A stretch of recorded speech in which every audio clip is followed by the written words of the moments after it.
नमस्कार, स्वागत है आप सभी लोगों का। और सबसे पहले तो मैं आपको बता देता हूँ ये चैनल क्या है और इस चैनल को बनाने का मकसद क्या है। इन शॉर्ट में बता देते हैं, क्योंकि इस चैनल का मकसद सिर्फ अभ्यर्थियों और उनको नौकरी दिलाने से है जुड़ा हुआ है। सिर्फ नौकरी के बारे में अपडेट होती है, अभ्यर्थियों के बारे में अपडेट होती है, वो सूचना इस चैनल पर हम देने का काम करते हैं। और अगर आप ये सब प्राप्त करना कंटिन्यू चाहते हैं तो चैनल को सब्सक्राइब कर लीजिए, बेल को दबा लीजिए, लाइक और शेयर कर दीजिए। आज हम एक बहुत अच्छी जानकारी आपके साथ शेयर करने वाले हैं। दरअसल दोस्तों, मैं आपको बता दूं कि उत्तर प्रदेश विधानसभा चुनाव नज़दीक आ रहे हैं। ऐसे में योगी सरकार जो है बेरोजगारी के मुद्दे, अन्य मुद्दों पर जो है घिरी हुई है। और सरकार ने अब एक बड़ा फैसला लिया है। सरकार ने कहा है कि 58,000 से ज़्यादा जो है अब वो नौकरियां देगी प्राइवेट, यानी संविदा के तौर पर। और ये बड़ा ऐलान है, इसको हल्के में नहीं लिया जा सकता। मैं इसलिए बड़ा ऐलान कह रहा हूँ। आप लोग सोचें क्या सरकार का फेवर कर रहे हैं? नहीं, फेवर नहीं कर रहा हूँ। लेकिन इस समय ये 58,000 वैकेंसियाँ भले ही सरकार ने चुनाव को देखते हुए निकाली हो, लेकिन 58,000 वैकेंसियाँ पहली बात तो एक कम वैकेंसियाँ नहीं है। और इसी के साथ ही मैं आपको बता दूँ, ये वैकेंसियाँ और निकली हुई है, ग्रामीण स्तर पर निकली हुई है। और ग्राम स्तर पर निकालने का भी उसके पीछे मकसद है। मकसद दोस्तों यही है कि बहुत सारे जो हैं पढ़े लिखे बेरोजगार जो कंपनियों में काम करते थे, अब वो बेरोजगार हो गए। कंपनियां या तो बंद हो गई हैं या फिर वो कंपनी छोड़कर आ गए हैं। आपको मालूम हो, कोरोना लॉकडाउन की वजह से सभी अपने अपने गांव में आ गए। ऐसे में सरकार का टारगेट बस इन्हीं पढ़े लिखे युवाओं पर है। जी हाँ, पढ़े लिखे की बात कर रहा हूँ मैं यहाँ पर। अगर आप लोग सोच रहे हो कि मनरेगा मजदूरी की बात कर रहा हूँ या फिर वो मैं कुछ और मजदूरी संबंधी बात करूँ, नहीं, यहाँ पर अच्छी खासी वैकेंसी निकालने की बात की गई है और पढ़े लिखे युवाओं के लिए ही बात की गई है। कैसे आपको फार्म बनना है, कब से स्टार्ट होगी प्रक्रिया, क्या इसमें भ्रष्टाचार होगा नहीं होगा, बस इस खबर को कंटिन्यू देखिए, आपको हर एक स्टेप की जानकारी मिलने वाली है। पूरा वॉच करिएगा, लाइक करिएगा, शेयर कर दीजिए, चैनल को सब्सक्राइब कर लीजिए। कंटिन्यू सिर्फ और सिर्फ युवाओं से जुड़ा हुआ यहाँ पर हर खबर को, हर जो है जानकारी को दिया जाता है, सिर्फ और सिर्फ युवाओं से जुड़ी, चाहे वो सरकारी नौकरी हो या फिर सरकार द्वारा कोई ऐलान हो। सबसे पहले मैं आपको बता दूं मैं किस वैकेंसी के बारे में बात कर रहा हूँ। कंप्यूटर ऑपरेटर, यानी कि जो कंप्यूटर चलाते हैं उनके लिए मैं बात कर रहा हूँ। यहाँ पर ये वैकेंसी निकाली हुई है और ये कहाँ तैनात होगी?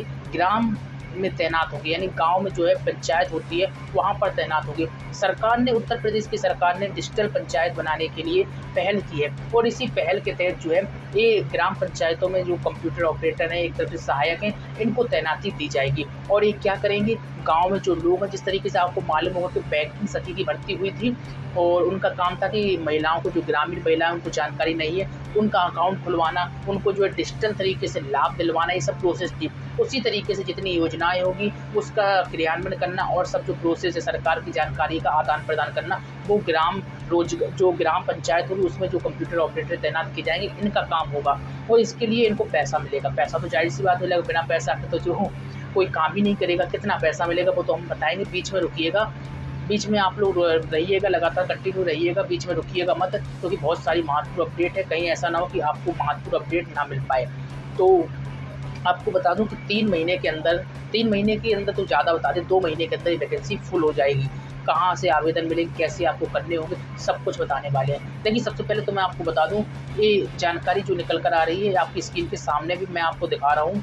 ग्राम पंचायतों में 58,189 पंचायत सहायक, जिन्हें पंचायत सहायक या अकाउंटेंट कम डाटा एंट्री ऑपरेटर भी बोला जाता है, और इनकी नियुक्ति संबंधी जो है विस्तृत दिशा निर्देश जारी कर दिए गए हैं। और चयन की कार्रवाई 30 जुलाई से शुरू हो जाएगी और जो 10 सितंबर तक चलेगी। और 10 सितंबर को जो है आपको बता दें नियुक्ति पत्र दे दी जाएगी। पंचायती राज मंत्री जो है भूपेंद्र सिंह चौधरी ने जानकारी देते हुए बताया कि ग्राम पंचायत के पदाधिकारी अपने परिजनों व रिश्तेदारों को पंचायत सहायक नहीं बना पाएंगे। तो दोस्तों, यहाँ पर एक बड़ी अच्छी जानकारी निकल कर आई। जैसी 58,000 वैकेंसी निकलती तो आपको लगता है भ्रष्टाचार होगा इसमें, लेकिन सरकार की मैं इस मामले में सराहना करना चाहूँगा। सरकार ने एक बड़ा स्पष्ट तौर पर आदेश कर दिया है कि जो विभागीय अधिकारी होंगे, कर्मचारी होंगे, उनके रिश्तेदार होंगे, दूर दराज के रिश्तेदार होंगे, उनको भी जो है लाभ नहीं दिया जाएगा। अगर लाभ मिलता है तो ऐसे में उनके विरुद्ध कार्रवाई की जाएगी। तो यहाँ पर भी सरकार का फैसला सराहनीय, क्योंकि अभी तक मैं देखता था कि भ्रष्टाचार चरम पर होता था। ऐसे में जो पात्र लोग थे उन लोगों को जो है नौकरी का फ़ायदा नहीं मिल पाता। तो कहीं ना कहीं अब जो है पात्रों को उम्मीद बढ़ गई है कि उनको फ़ायदा मिलेगा ही मिलेगा। आगे आपको बता देते हैं, चौधरी ने लोक भवन में प्रेस वार्ता करते हुए बताया कि पंचायत सहायक के पद पर ग्राम प्रधान, उप प्रधान, सदस्य अथवा सचिव का संबंधी नियुक्त नहीं किया जा सकेगा। संबंधियों में पिता, दादा, ससुर, यानी कि पिता अथवा मातृ संबंधी, पुत्र, पित्र, दामाद, पुत्रवधू, बहन, पति, पत्नी, पुत्री, माँ भी आएंगे इसी दायरे में। और ये भी कहा है कि इसके तहत गत दिनों संपन्न पंचायत चुनाव में ग्राम पंचायत जिस श्रेणी में आरक्षित रही होगी उसी श्रेणी का अभ्यर्थी चयनित होगा। चौधरी ने ये भी कहा कि योगी सरकार पंचायत सहायक की नियुक्ति के जरिए जो है 58,000 से अधिक लोगों को जो है रोजगार देने का काम कर रही है। आपको बता दें ये भी कहा गया है कि पंचायत सहायकों की नियुक्ति से प्रत्येक ग्राम पंचायत का नियमित व सुचारू संचालन संभव हो पाएगा। तो मैं आपको बता दूं, देखिए सबसे पहले तो ये जानकारी पंचायत सचिव की। पंचायत सचिव जो आपको बता दें एक तरफ कंप्यूटर ऑपरेटर हैं जो पंचायतों में बैठेंगे, लेकिन यहाँ पर सवाल आता है क्या कंप्यूटर ऑलरेडी रखे होंगे? नहीं दोस्तों, मैं आपको बता दूं कंप्यूटर ऑलरेडी नहीं रखे होंगे। कंप्यूटर खरीदने के लिए, चेयर खरीदने के लिए, सब व्यवस्थाएं करने के लिए सरकार ने इसके लिए बजट भी दे रही है और इसके लिए पैसा जारी किया जाएगा ताकि जो है आपकी नियुक्ति हो तो आपको कंप्यूटर मिले, आप उस पर जो है जानकारी एकत्रित करें, डाटा फीड करें, सब कुछ करें। और ये बेसिकली जानकारी होनी चाहिए। अगर ये जानकारी नहीं है तो आप जो है काम कैसे कर पाएंगे? इसके लिए बाकायदा सरकार प्रशिक्षण भी देगी 2 माह का। ये भी जो है जानकारी शासनादेश में लिख कर आई है। जो है पंचायत सचिव जो मंत्री हैं ये भी जानकारी दे रहे हैं। सबसे पहले तो आपको बता दूं कुछ खास अपडेट। पंचायतों को 1.75 लाख रुपए दिए जाएंगे। इसमें क्या करेंगे? वो कुर्सी खरीदेंगे, ऑफिस और कंप्यूटर मेज खरीदेंगे, स्टील अलमारी खरीदेंगे, सोलर पैनल, पंखा भी खरीदेंगे, डेस्कटॉप कंप्यूटर यूपीएस खरीदेंगे, मल्टीपर्पज़ प्रिंटर और वेबकैम, सीसीटीवी कैमरा और सहायक उपकरण खरीदेंगे। इतने रुपए से, यानी कि 1.75 लाख रुपए से पूरा जो है आपको बता दें सिस्टम खरीदा जाएगा। तो अच्छा खासा पैसा। इसके लिए आपको स्क्रीन पर हमने दिखाया कि सीरीज बाई जो है पैसा भी जारी कर दिया गया, इतना रुपए इसमें खर्च होगा। तो ये व्यवस्थाएं बनेंगी। इससे क्या होगा? इससे ज़मीनी स्तर पर ग्राम पंचायत डिजिटल होगी। और आपको बता दें योगी सरकार की जो योजनाएं हैं अभी तक जो है ग्राम पंचायतों में नहीं पहुंच पा रही हैं, वो ज़मीनी स्तर पर पहुँचें, क्योंकि जो बंदे नियुक्त किए जा रहे हैं उनका काम ही ये होगा कि सरकार की योजनाओं को ज़मीनी स्तर पर पहुँचाना और भी सरकार को जो लाभ लेना हो, जो कंप्यूटर ऑपरेटर सहायक है इनसे भी वो सरकारें जो है लाभ लेगी कहीं ना कहीं। आपको बता दें चाहे विधानसभा चुनाव करीब है उसके प्रचार में लाभ वो लेना हो या फिर कोई जानकारी एकत्रित करना हो, तो ये सब जानकारी ग्राम पंचायत स्तर पर जो सहायक होंगे इनके माध्यम से सरकार तक पहुंच जाएगी। तो कहीं ना कहीं सरकार की एक बड़ी जो है मंशा ये भी है। और दूसरा पहलू दोस्तों यहाँ पर ये भी है कि गांव में जो शिक्षित बेरोजगार युवक है उनको नौकरी मिल पाएगी। अब सवाल आता है ये मेरिट कैसे बनेगी, कैसे फार्म होगी, क्या प्रक्रिया होगी? तो चलिए इसको भी जानते हैं।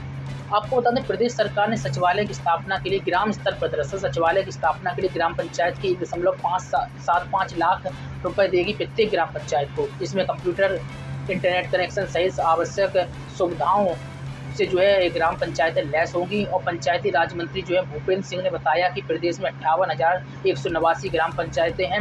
वो ग्राम पंचायतें अभी तक अपना कार्यालय व्यवस्थित रूप से स्थापित नहीं कर पाई। सरकार इन्हें ग्राम सचिवालय के रूप में स्थापित करने की योजना पर काम कर रही है और इसी के तहत ये प्रक्रिया जो है अमल में लाई जा रही है।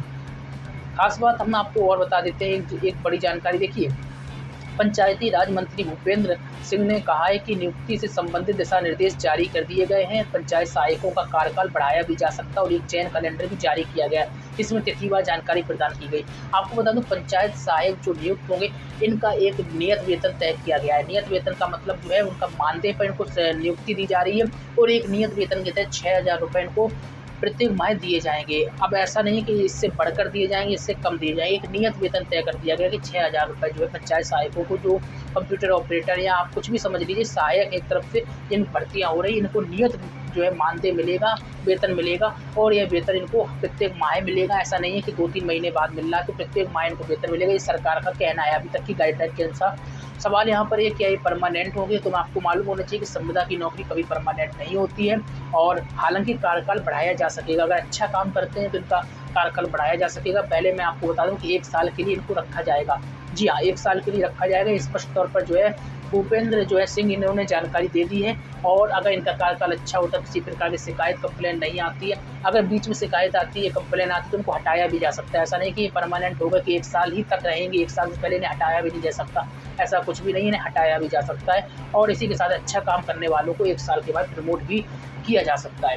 आपको मैं बता दूं, देखिए कुछ डायरेक्शन, जैसा कि हम 1-2 डायरेक्शन पहले ही बता चुके हैं। कार्यरत पंचायत सहायक के कार्य से संतुष्ट होने पर ग्राम सभा की खुली बैठक में प्रस्ताव पास कराकर 1-1 वर्ष कर 2 वर्ष तक बढ़ाया जा सकेगा। ग्राम पंचायत तय प्रक्रिया से सहायक का चयन कर सूची जिलाधिकारी वाली समिति को भेजेगी और यह समिति चयन अभ्यर्थी की आयता और पात्रता का परीक्षण कर संस्तुति देगी।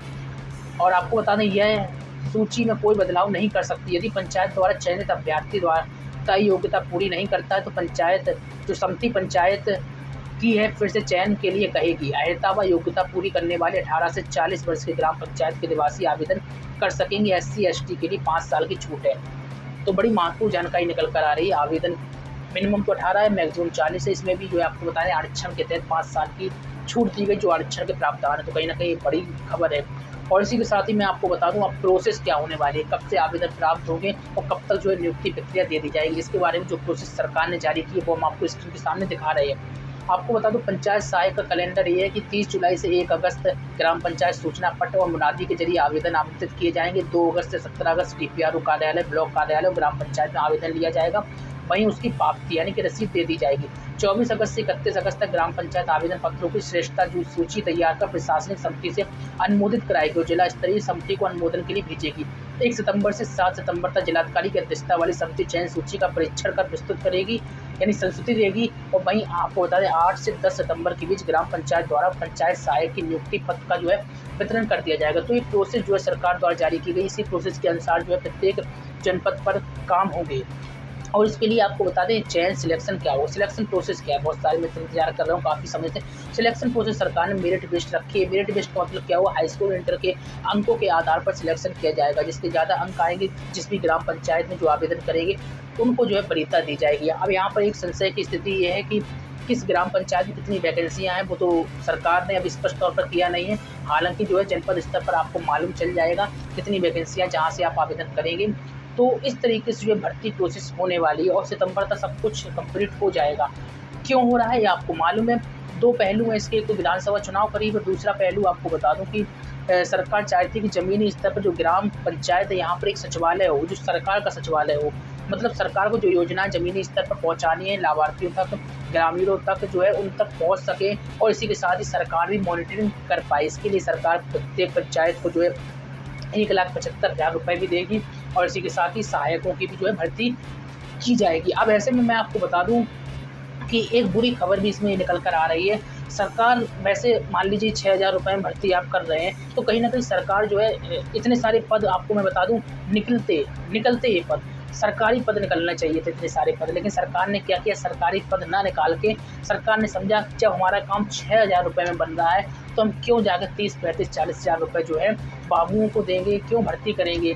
तो समझ सकते हैं 6,000 रुपये एक बंदे को दे दिए, वहीं अगर सरकारी बंदा होता तो 30 से 35,000 रुपये इसको मिलते।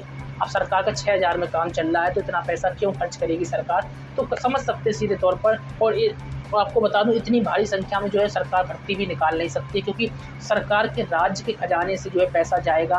तो सरकार ने सोचा हमें दिखाना भी है और पैसा भी ज़्यादा खर्च नहीं करना है, तो कहीं ना कहीं इन्होंने संख्या तो दिखा दी कि 58,000 से अधिक जो है भर्तियाँ कर रहे हैं। और कहीं ना कहीं आपको बता दें मानदेय जो है 6,000 रुपये दे रहे हैं। तो इस पैसे में जो है ग्रामीण स्तर पर जो है भर्तियाँ की जाएंगी और इनको पैसा मिलेगा।